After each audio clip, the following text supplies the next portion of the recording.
Good morning. Welcome, everyone. From my far right, Gareth Rhodes, Chancellor Jim Malatras, Kelly Cummings, Director of Operations, Dr. Howard Zucker, Health Commissioner. To my left, Melissa DeRosa, Secretary to the Governor. To her left, Robert Mejica, Budget Director of the State of New York. Today is day 298. Numbers for today: statewide positivity without microclusters. Shouldn't say without all microclusters, it's just without microclusters. They put that in there just to test me and test you. Today is 5.37. It was yesterday 5.58. Overall positivity with the microclusters 5.8. It was 5.89. Positivity microclusters 7.09 was 6.81. 200,000 tests, 164 statewide deaths. They are in our thoughts and prayers, especially during this holiday season. What a terrible, aggravating circumstance to this miserable year. Statewide hospitalizations, 6,800. Discharges, 672. Admissions, 1,008. ICU up 40. Intubations up 19. By percentage of population, Finger Lakes, Finger Lakes, Finger Lakes. Finger Lakes has been a problem for the past several weeks. It is not getting better. It's a serious concern for us. I'm going to be speaking to the elected officials in the Finger Lakes and to the hospitals, and we're considering several options because that is a serious and deadly situation, and it's not getting better. Western New York, we've made progress. Rest of the state is basically flat. Positivity, it's Finger Lakes and it's Mohawk Valley. Mohawk Valley is actually higher now than the Finger Lakes. So the same situation with the Mohawk Valley. New York City, when you look at the numbers, Staten Island 5.51. And there's no reason for that. Follow the precautions, save lives.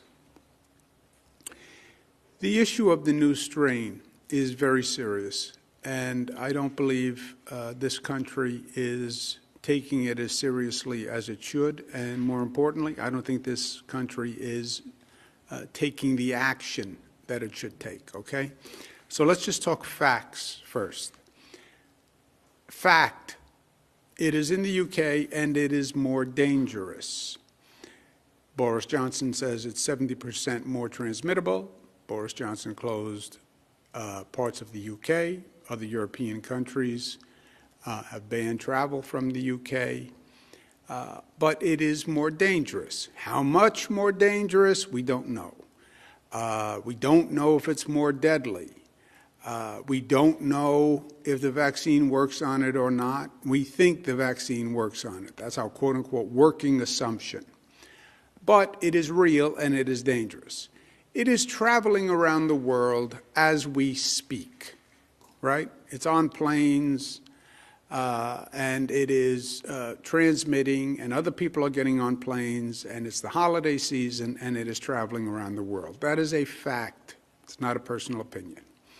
120 countries now require testing before people leave the UK or ban people from the UK. That is not a personal opinion. That is a fact.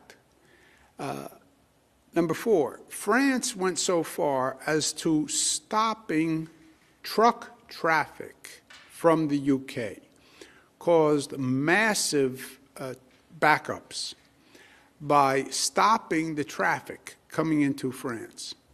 That's how seriously France took it.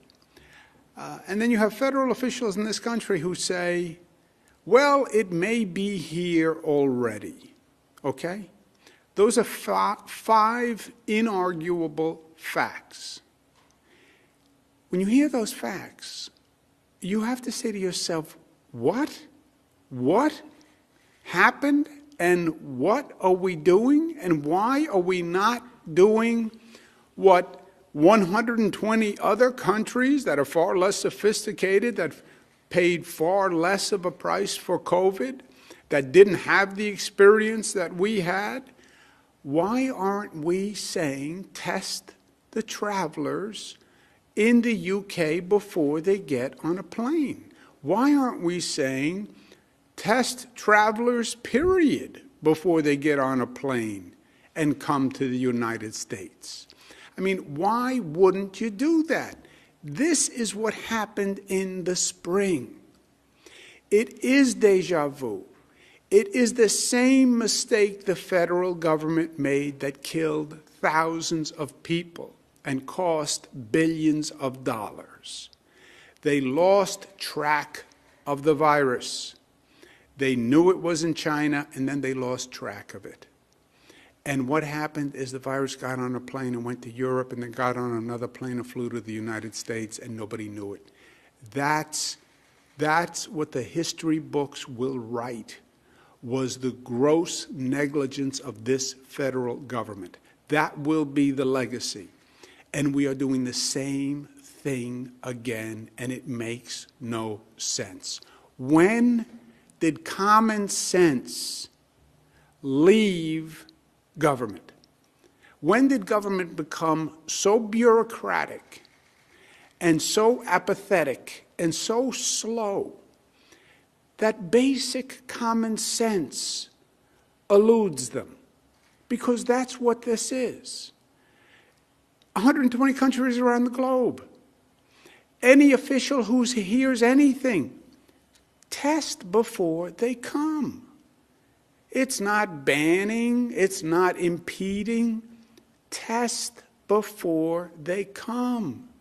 The way we did 200,000 tests in this state, just this state, yesterday.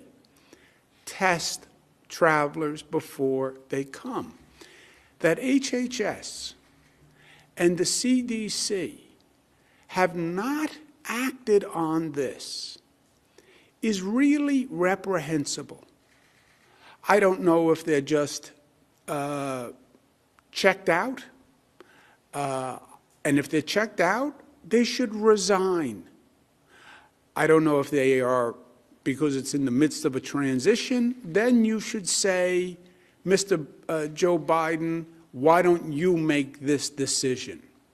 But to do nothing when you know the virus is coming here, when you say it may already be here, which would then mean you would be concerned that you want to isolate it and stop the spread. It's just the greatest failure to do one's job. And this is not a special insight, and this is not political. It's the UK. Every other European country has done it. It just, why? Why would you put people's lives at risk?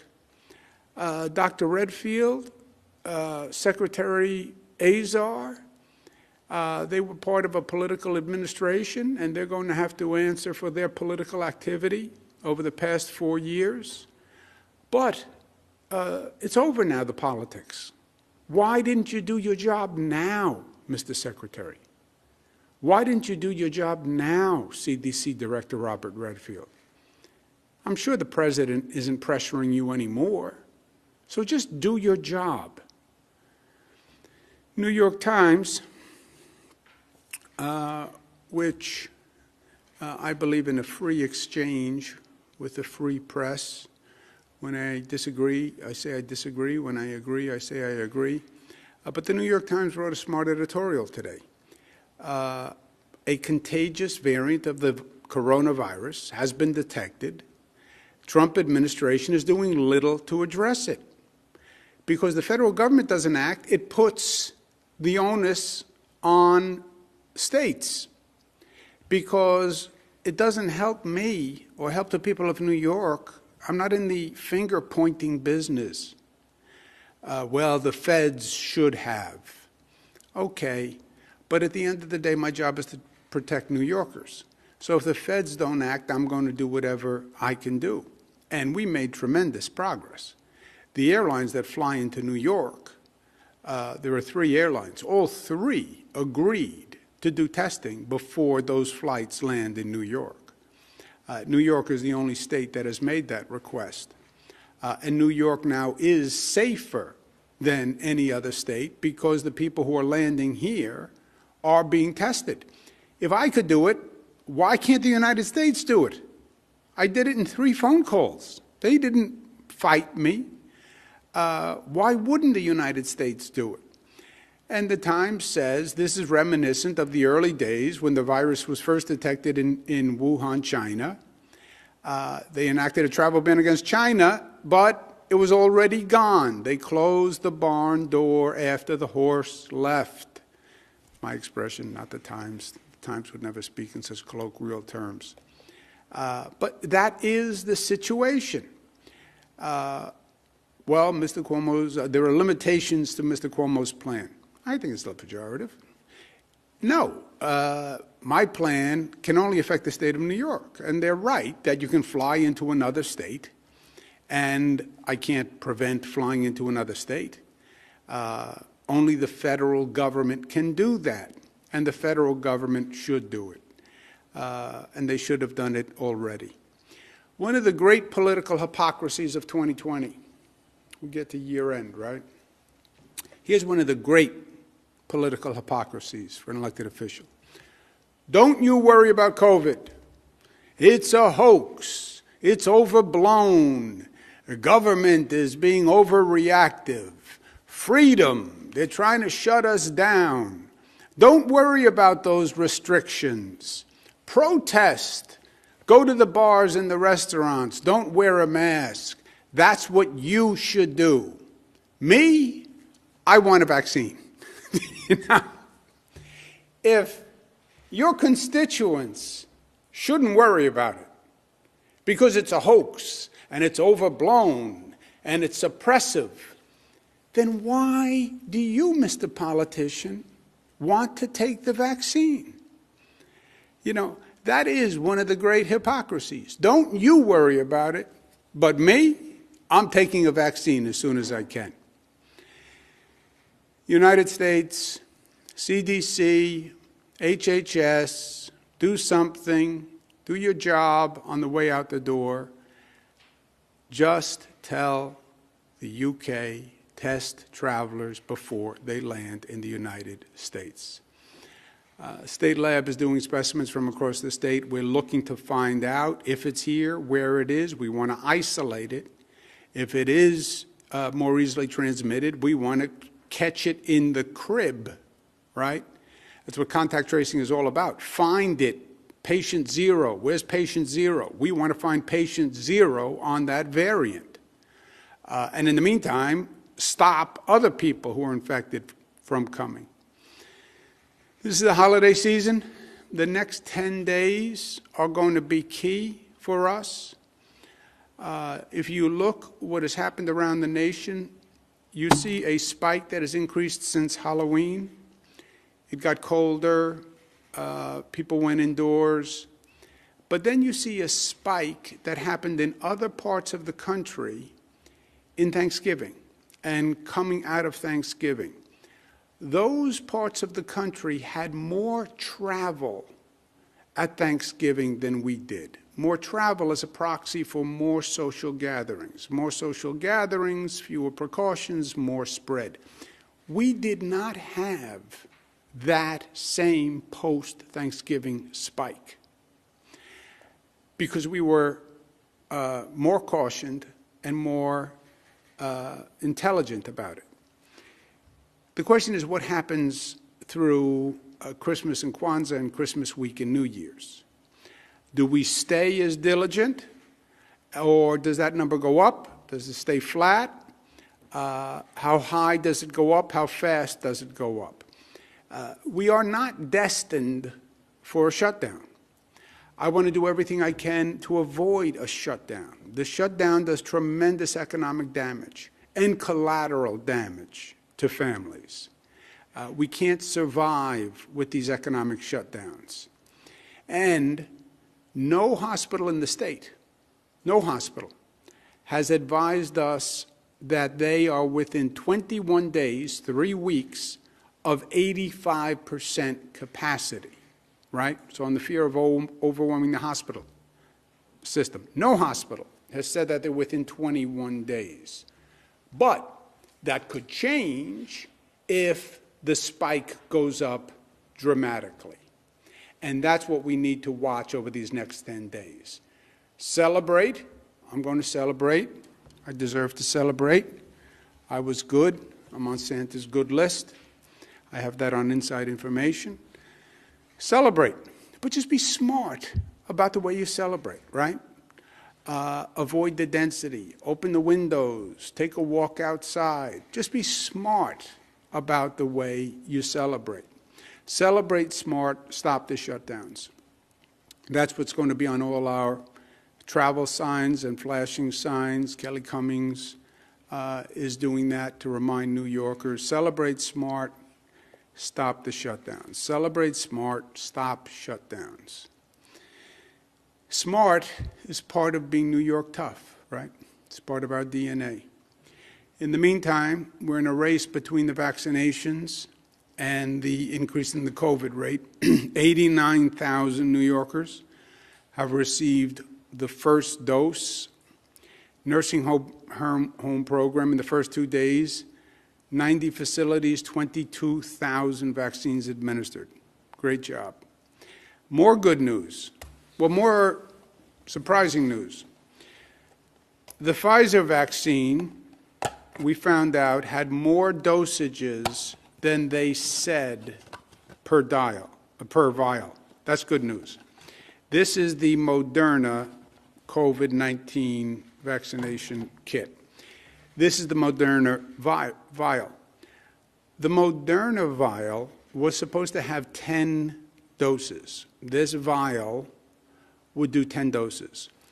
Actually, they're getting 11 doses per vial, which is different, but good different as opposed to bad different. And after a year of having a lot of different pop up and 90% of it being bad, I'm glad that this is different but good. So we actually have more Moderna vaccines than we thought because there is more vaccination in the vial. That was also true for Pfizer. So they both made a mistake, but it was a mistake in a positive direction. I'm working on the State of the State now. State of the State I issue in the beginning of the year.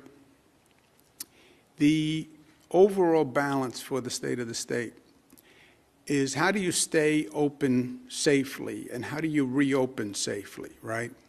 And the balance is going to be how do you use vaccinations and testing to determine safety, okay? You have two tools. We're now the most proficient state in the nation on testing. We have vaccinations coming. There will be people who will receive 2 vaccinations shortly, and they will have been vaccinated. How do you use the vaccinations and the testing to define or determine safe in terms of reopening?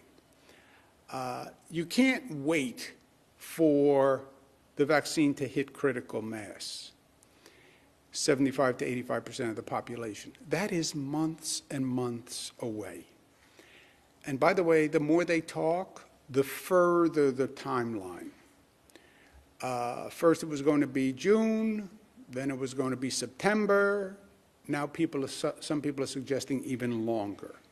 We can't go through 9 months with restaurants shut. We have to come up with a smarter way to do this. And this is going to be a different period in history.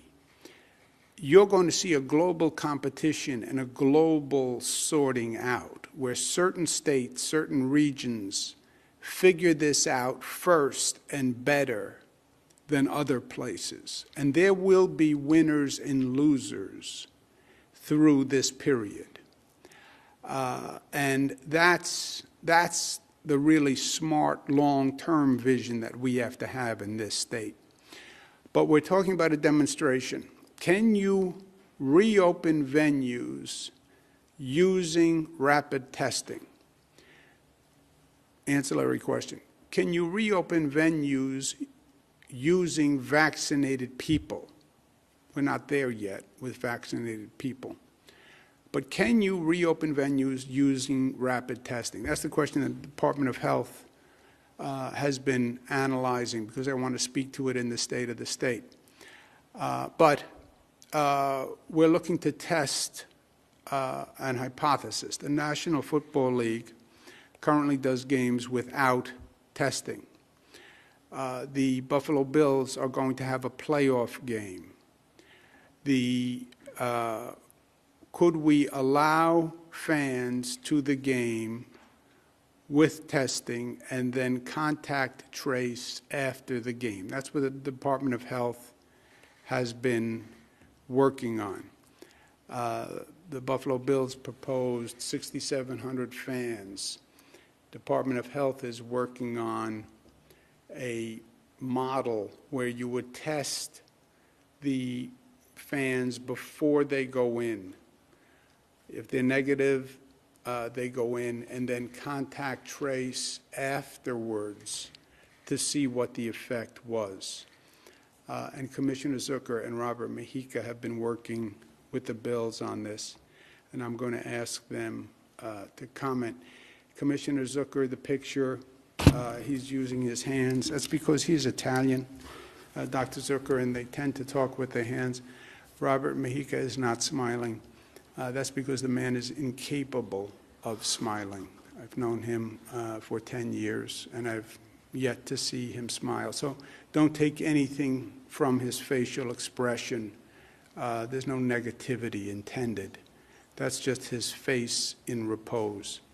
But Dr. Zucker, would you like to make a comment, and then we'll go to... Sure. Thank you, Governor. So as the Governor mentioned, this would be a demonstration project. It's a public health model. It's never been done anywhere in the country before. As the Governor mentioned, what we will do, we will work with the team to get all the fans tested who are coming in beforehand, 6,700 people, prior to the game. We'll have proof of a negative result prior to entering. We'll work with the team, and we will do contact tracing afterwards. And as I said, this is a demonstration project.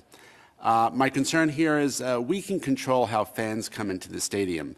We can control other factors as well dealing with the stadium. But the ancillary events, the parties, are where this virus can spread. The events at the airport is a classic example, which we saw the other day. Thousands gathered without masks. And that's how disease spreads. So how do we control that? That is really the question. That's what we are working on as well. This is all obviously community spirit. We are extremely proud of the Bills. We are all New Yorkers. We work on these things together, and we will get through it. But that is our plan as a demonstration project, Governor, and no one else has done this in the nation before. Thank you. Thank you, Doctor. Mr. Mujica? So the Bills have submitted a plan that the state is reviewing, and we've gone back and forth with them on the elements of the plan, but they will control ingress and egress in the stadium. They will have social distancing within the stadium. Masks will be required at all times. Fans who are not wearing masks or won't wear masks would be ejected from the stadium if they are not. And there will be ushers in every section. Some sections will be closed off. And as Dr. Zucker mentioned previously, the Department of Health actually went to another stadium to see how some of these protocols could work, and they're comfortable with that. The testing is the newest piece, which no one else is doing anywhere in the country, but as the Governor points out, this would be the beginning to start to show how you could start events with testing and all of the other mitigation factors we have. This would be the first in the nation and the first in the Northeast. Thank you. Thank you very much. Countdown to Christmas, 2 days. We're distributing 7,300 toys, coats, school supplies. New Yorkers are the best. Even with everything that's going on, they were so generous, and we want to thank them all. We want to thank Walmart and the China General Chamber of Commerce and the literally hundreds of New Yorkers who donated toys. Even though the economy is terrible and everyone is suffering, New Yorkers are just beautiful people. I mean, I don't even have another way to say it. Happy Festivus for those who celebrate Festivus. Today is Festivus. If you're putting up your poll today, we hope you enjoy. My Festivus gift to the LCA is no Christmas briefing. We are not going to do a briefing on Christmas. So you have the day off. The LCA, for those who don't know, that's the Legislative Correspondence Association. Those are the reporters who we work with here in Albany. But Friday is also the airing of grievances for the LCA, which is our extended family. You know where to get me on the airing of grievances. If you're not going to be here, I have some grievances that I would like to air, so I would just ask people who are not going to be at work if they could leave their home numbers with the press office so I could contact them to air my grievances. But 10 days, holiday season is 10 days. What we do in the next 10 days is going to be key. Let's be smart. Part of being New York tough. Questions? Thank you, Governor. If you'd like to ask a question, please use the raise hand function at the bottom of your window. We'll take a moment to compile the Q&A roster.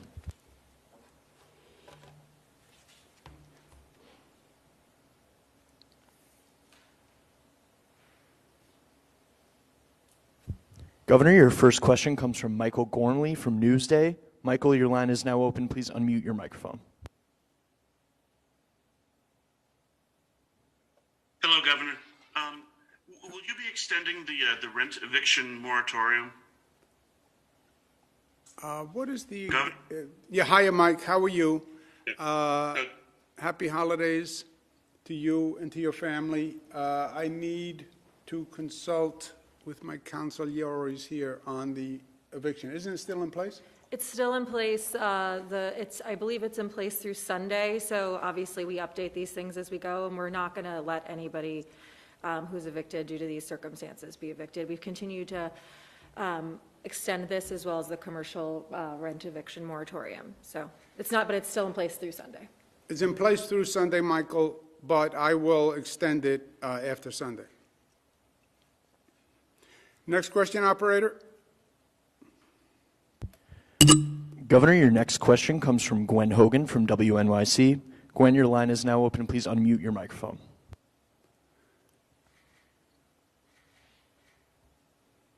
Gwen Hogan. Operator, how do you unmute a phone? *1.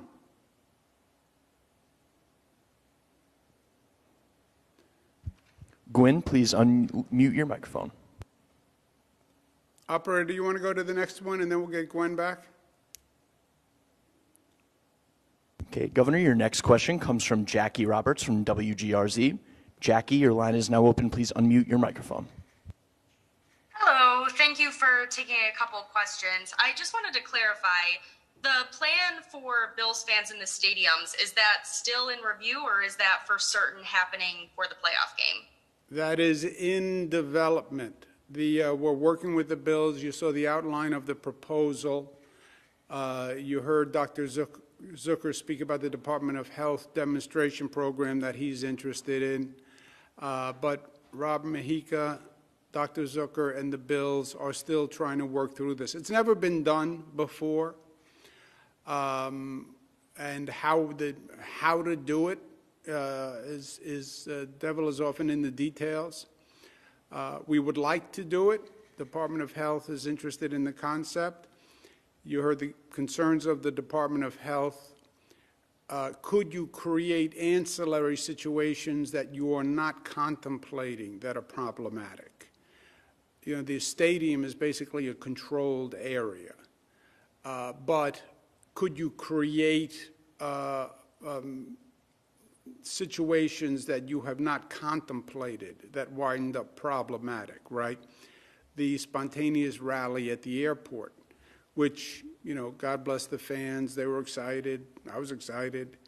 But those large gatherings without masks, those are highly problematic. And could we be creating something like that inadvertently? That's the Department of Health concern, and that's one of the things they're talking through. So nothing is final, to say it concisely. Operator? Your next question comes from Nick Reisman from Spectrum News. Nick, your line is now open. Please unmute your microphone. Hey, Governor. Two questions. One, I was wondering if you could go into the detail about just how future events could be impacted by whatever happens with the Bills playoff game in 2021, how you would use this as a model potentially going forward.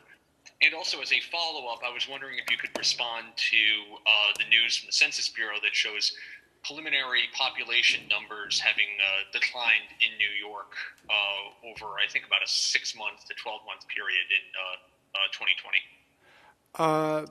Past 6 to 12 months in New York has been a difficult time. Really, it was going back to the spring, Nick, where New York was seemingly unique in the COVID pandemic, right? You had, just remember where we were, and it was all New York all the time. It was almost as if there was something about New York that made it susceptible to COVID. And then the cruel truth comes out later.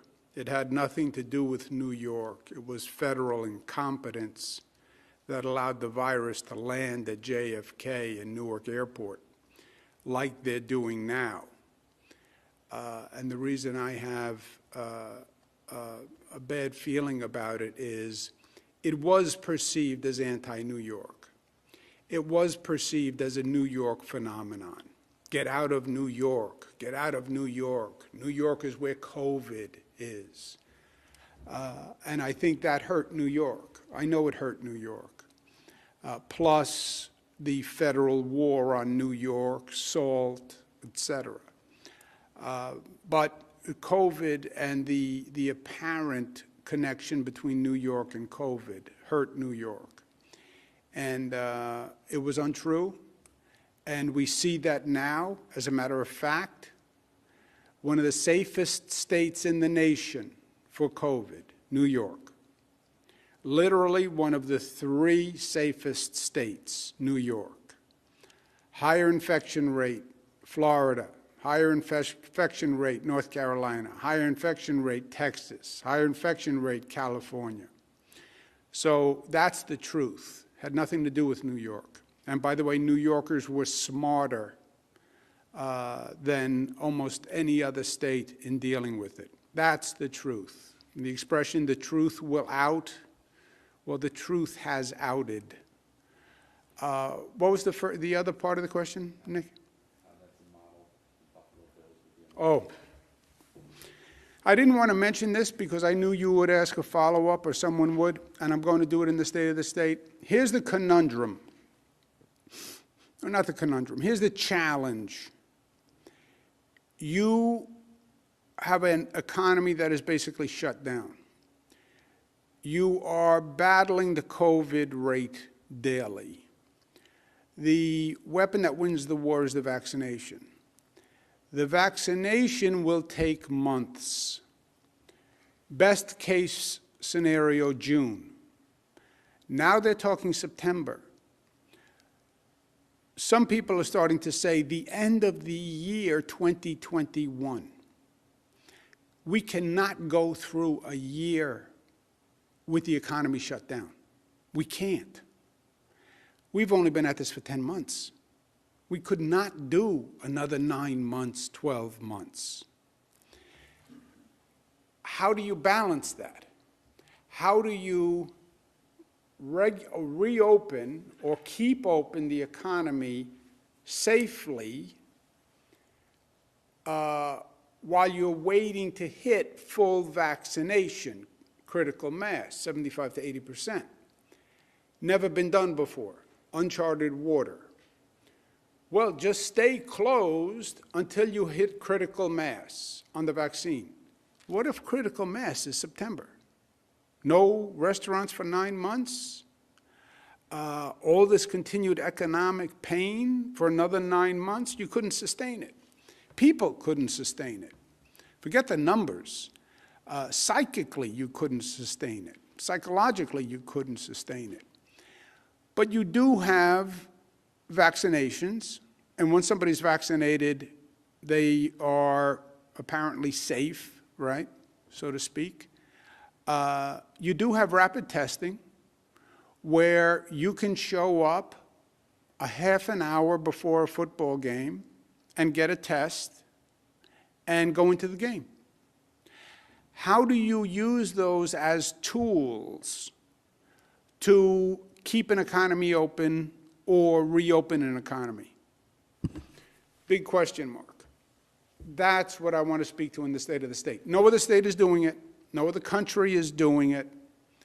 We're researching everything. But the alternative of wait until you hit critical mass for vaccines is not enough.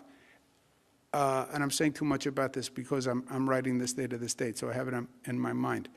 This next chapter is not about fixing a budget hole in the state budget or the city budget. This next challenge for next year is how does the post-COVID world realign economies and society? In other words, what is the lasting effect of the COVID experience? The Zoom calls don't go away, Nick. The work from home doesn't go away. The large gathering issue doesn't go away. The public health consequences don't go away. What is a city without restaurants and arts and museum and culture and symphonies? Why live in a city? What's the attraction of a city without that? These are big questions. It's not about how do we fill the hole. That's the micro level, you know, here to there question. We have a much bigger challenge. How did this restructure the economy, and where do we fit in it? And where's our opportunity? Let's take one more, operator. Governor, your last question comes from Shannon Young from Politico. Shannon, your line is now open. Please unmute your microphone. Hi, Governor. I just wanted to get an update on the racial disparities study that you announced in April.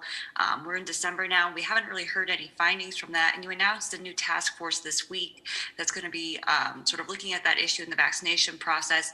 So just wanted to get a sense of how that work is going to inform the task force and when we should expect findings. I missed the part of the first question. Did anyone hear it? Jim, yes, she's Jim? asking about the racial disparity study that we announced in the spring. The State Department of Health has been working with the State University of New York, particularly the University at Albany.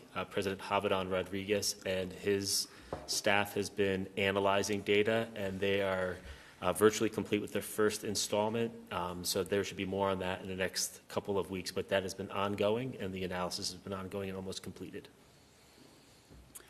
To the members of the LCA, to all the people who have been with us all through this year, sincere happy holidays to you, sincere wishes of peace and love.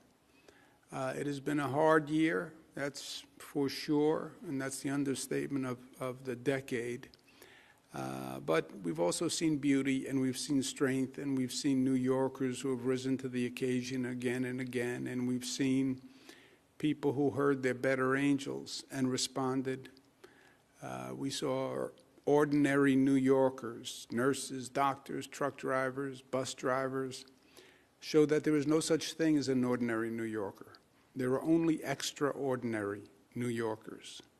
And that's what I'm going to celebrate this holiday season. The beauty, the love, the strength, the sharing that New Yorkers brought to others.